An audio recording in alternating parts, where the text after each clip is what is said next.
Okay, this is Quackaholics Anonymous, episode number 17. I didn't get to do one last week. I had a lot of stuff going on. And this particular topic I wanted to address is something that came about as a result of getting pulled into more of those online discussions that I said I was going to avoid. Um, I don't know. I had said in previous videos that I just wasn't going to waste my time arguing with people, that it was useless to do so. And then lo and behold, here I am nearly a couple of weeks later, and I've been in several of those. And I don't guess it's entirely without merit because these people kind of remind me of why I quit the religious cult to begin with. And they also provide me with enough material to do more videos about the way they behave and the way they think. And this week I wanted to talk about this defense that they use a lot about, well, AA is not the only way to get sober. I never said AA is the only way to get sober. The big book doesn't say it's the only way. And it's not entirely honest when they say that. And it's kind of like the actual Orange Paper's website. I don't know if it's actually active any longer. I know it's archived and you can get through it. I can get to it through a certain link. I'll post it for anybody who wants to look at it. The Orange Paper's website, but it mentioned about shifting objectives. For instance, like first the goal is to just simply quit drinking, and then magically out of the blue they start telling you your real purpose is to serve God and be of service to your fellow man, which really means cult recruiting. But one of the points that he was making in one of his online articles was that AA starts out by telling you this is one of many ways to get sober. This is not the only way. And then when you're in there for a specific period of time, it becomes completely obvious that the cult religion believes it is the only way to quit drinking. That there is, no other alternative whatsoever. And this is what I was getting in these online debates.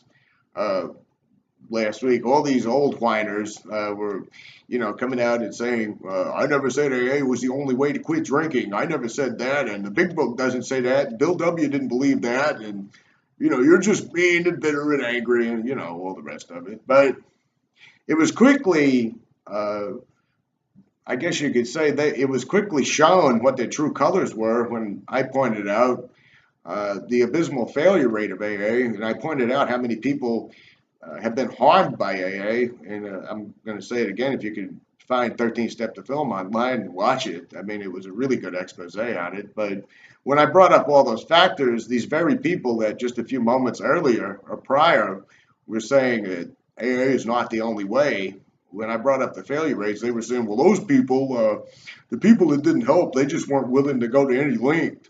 The people that it didn't help, they just didn't swallow their pride. The people that didn't help, they just weren't honest. They weren't in enough pain. Some of us have to die so that others can live by the grace of God. And I thought, wait a minute. Now, with somebody who honestly believes that AA is only one of many ways to quit drinking, would they automatically blame anybody who wasn't helped by the program on that person being incapable of being honest, not humbling themselves, not swallowing their pride, not doing this, not doing that? In other words, they start out by saying AA is not the only way to quit drinking as a way to defend their religious cult, but the second that you show there's any flaws in their religious cult whatsoever, they began attacking the people that it didn't help. In fact, one of them made a tasteless remark about Carla Breda's murder. I mentioned this before, saying, well, she didn't stick with the winners like I did. I stuck with the winners because I wanted to get sober. It doesn't sound like you have a very tolerant attitude of believing AA is just one of many ways when you respond to any criticism of your religion by flying off the handle and practically condemning everybody that wasn't helped by the program as it being all their fault. I mean, in other words, it seems a little bit like you're talking out of both sides of your mouth. AA is obviously not the only way. Well, what if it didn't work for me? Well, it's because you're not willing and you're not honest. And, everybody knows. It's the same old shit that we've heard a billion times before. But I've seen this line of defense come up so much in these online arguments as of late that I thought I got to do a video about this because too many people back up and bow out of these discussions when someone brings that up. I never said AA was the only way to get clean and sober. I just know what's made a difference in my life, and I know what's enriched my life. Same old song and dance. In fact, one of them actually said to me, "Well, all you do is bring up the bad things about AA. You never bring up the good things about AA." Well, so because you had a great experience with the cult, and you believe that everybody who doesn't have a great experience with the cult is just not humble, is just not honest, is just not willing, and all of that, nobody should be allowed to question or talk about all the people that have had negative effects or all the people that have been victimized by the cult. In other words, we should only just focus on the positive things. I mean, I'm pretty sure that there are people out there that would be more than happy to tell you that Scientology has done wonders for them. I mean, hell, just ask John Travolta and Tom Cruise. I'm sure they'd tell you how wonderful Scientology is. Does that mean we should ignore what Leah Remini is? I don't know if I'm saying the name right or not. I mean, I've read some of her stuff online, and I've seen a couple of clips on like 2020 and programs like that. Should we ignore all the people who have testimonies about Scientology and all of its negative aspects and all of its bad aspects and all of its cult aspects and some of the downright inhumane practices that it does to people who don't fall in line and conform? Should we sweep all of that under the rug because Scientology has helped a few people here and there?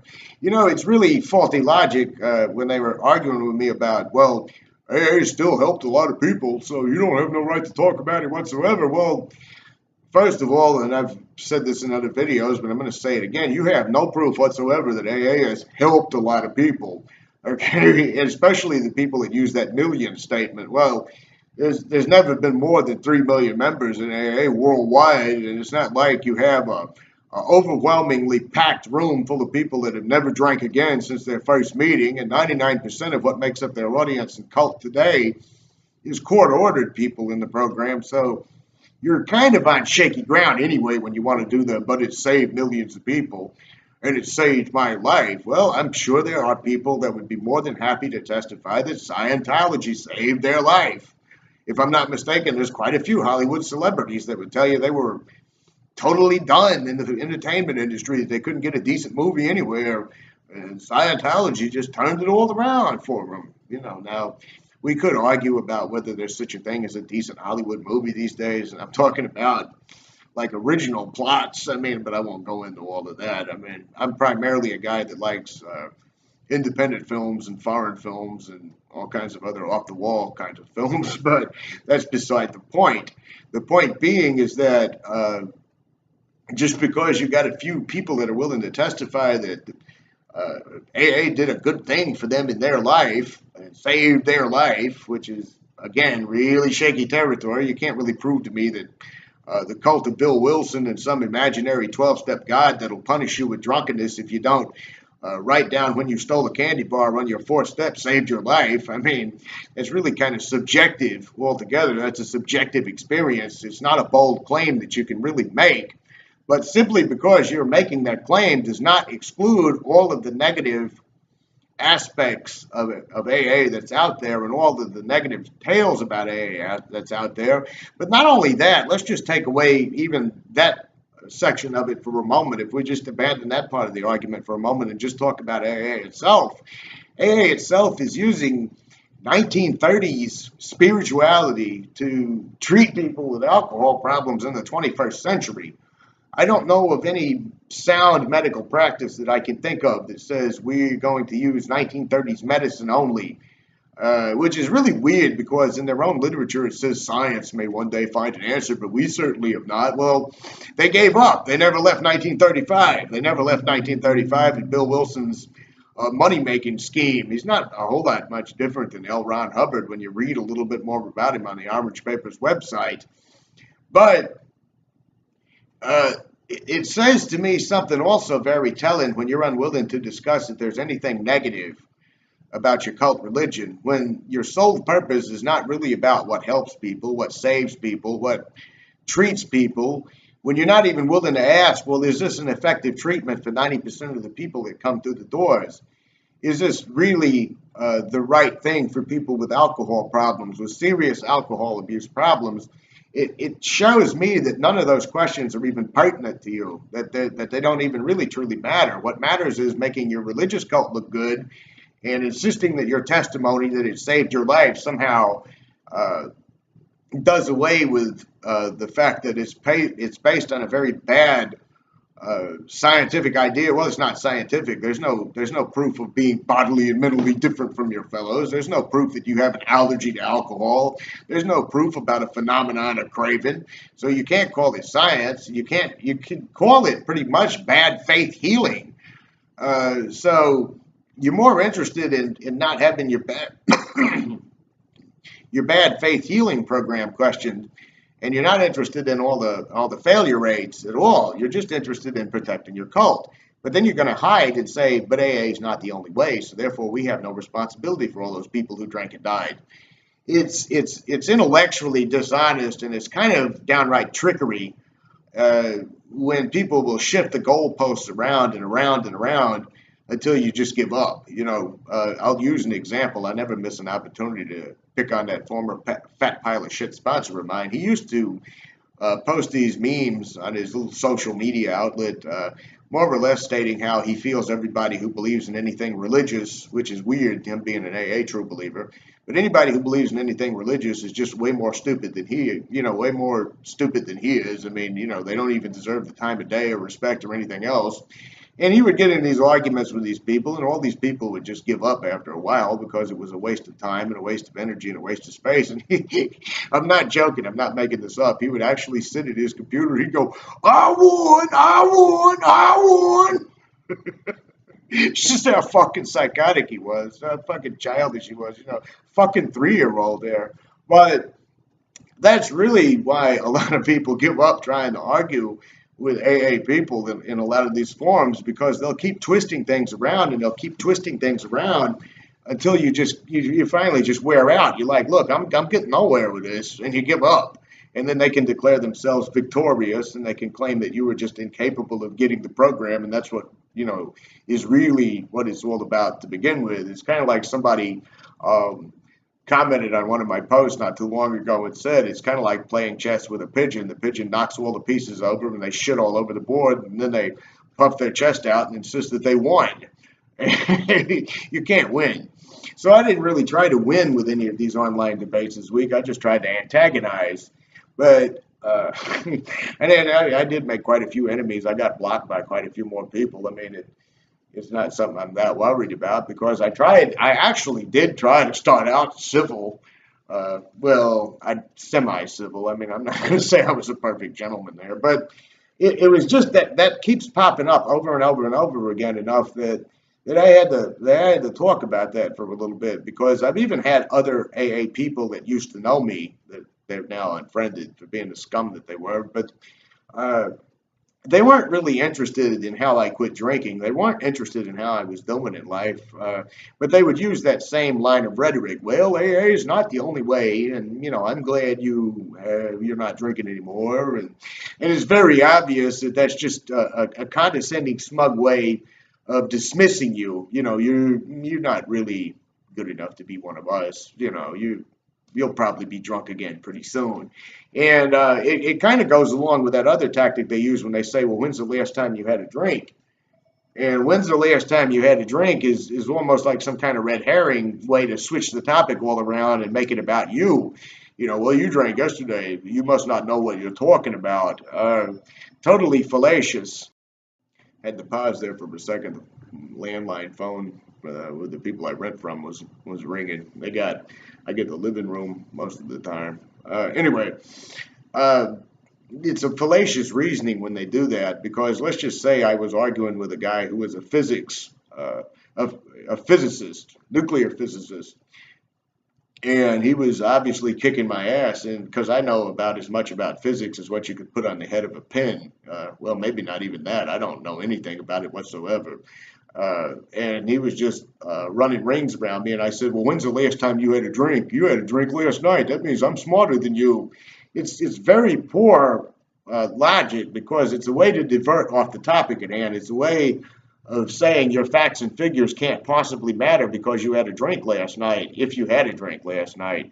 But it also puts you on a defensive position, because I hate it when they do that, because I don't even like saying, well, it's been probably 2 years since I've had a drink. I don't like having to say that, because here I am having to be defensive about an attack that's totally irrelevant to the conversation. Of course, if you tell them it's irrelevant, then they'll say, you were drinking, you're drinking right now, I win, I win. It's just how childish they are, but it's a way to divert the topic off of what you're talking about. It wouldn't matter if you were plastered out of your mind when you point out something that's very flawed in AA.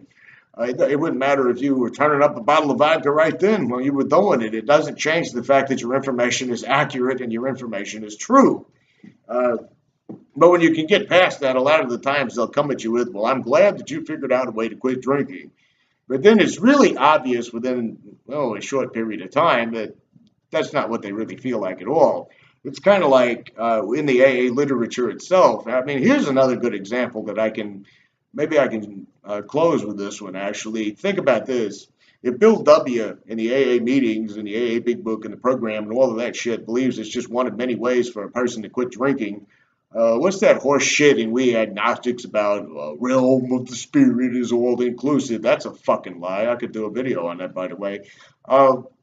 If it really believed that, then why is it continually in the literature, both in the 12 and 12 and in the Big Book, does it constantly threaten you with jails and institutions and death if you don't follow their rules?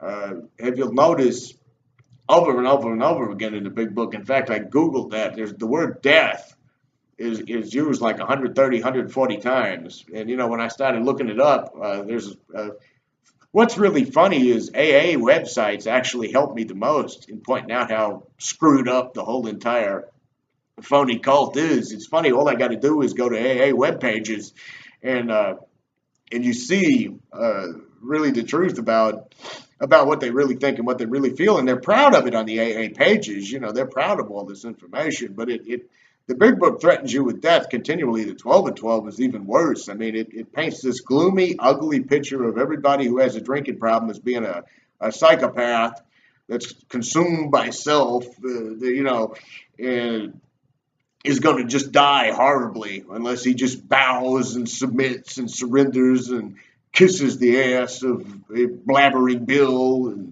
and all the rest of the bullshit. But how many times do you hear it in AA meetings? There's only 3 choices for an alcoholic: locked up, covered up, or sobered up. There's jails, institutions, and death waiting on you if you're an alcoholic. That do the steps or die. It's a suggested program, but if you fall out of a plane, it's a suggestion to pull the parachute. I came here to save my life. The program saved my life. Constantly it reinforces over and over and over the idea that if you don't stay in those meetings forever and you don't constantly submit to their phony doctrine for the rest of your life, they pretty much guarantee you're either going to be drunk or dead. In any organization, it has to use fear tactics in order to keep you in that organization, obviously as a religious cult. For instance, let's say I created a way to quit drinking, a way that let's just say I took the Quackaholics Anonymous channel's method for quitting drinking, and I rolled it up into a package, and I said, this is how Quackaholics Anonymous channel quit drinking. And a few people came to me and they said, well, that didn't really work so well for me. It didn't work out at all. The first thing I would want to know is why. I would think, what was there about it you didn't get any help with, or where did it not help you? I would look for some way to improve it. I would look for some way to rewrite it, to reform it, or whatever it is you want to call it. Or I would tell those people, have you considered also many other alternatives that are in place? Check out SMART, check out harm reduction, check out moderation management, check out cognitive behavioral therapy. It would seem to me like that would be a more logical standpoint if you're not a religious cult like AA. AA tells you, well, it didn't work out for you. Well, guess what? There's only jails, institutions, and death if you don't do what we say do. So we're sorry that you can't be honest and humble and swallow your pride and blah, blah, blah, blah, blah, blah, blah, blah, and all the other stuff they say. There's no there's no real concern or real interest in somebody getting sober in the rooms of Quackaholics Anonymous. The only thing they really want you to do is submit to their cult religion and turn your control over to them for the rest of your life, and then tell you that if you dare question them, if you dare think outside the box, if you dare leave them, if you dare not follow their silly orders, and if you do all of that stuff, you're going to die. Okay, it keeps you in submission through fear. And if it needs fear in order to keep you in line, then it can't possibly be a self-help group. It can't possibly be a simple program to help people. It can't possibly have an altruistic motive about it whatsoever. There's no altruism in keeping people controlled by lies and fear. Okay, there's nothing of altruism whatsoever in trying to keep everybody in blind obedience and blind submission, and warning them that if they step off the path, or if they look at an alternative viewpoint, or if they form a different opinion, that they're doomed to death. The very fact that AA has to threaten you for leaving it, and the very fact that AA has to tell you that horrible things await you if you get up and leave, in of itself tells me all I need to know about the program. So I don't really need to hear anybody saying, "Oh, AA never claimed to be the only way." Oh yeah, it does claim to be the only way. It claims to be the only way, and it scares the shit out of people if they question that it might not be the only way. Okay? Anyway, I think that's going to be all for now in this video. I hit a good 21 minutes. I didn't ramble too long. And I guess I will probably see you guys next week, hopefully. Hope I don't get busy again.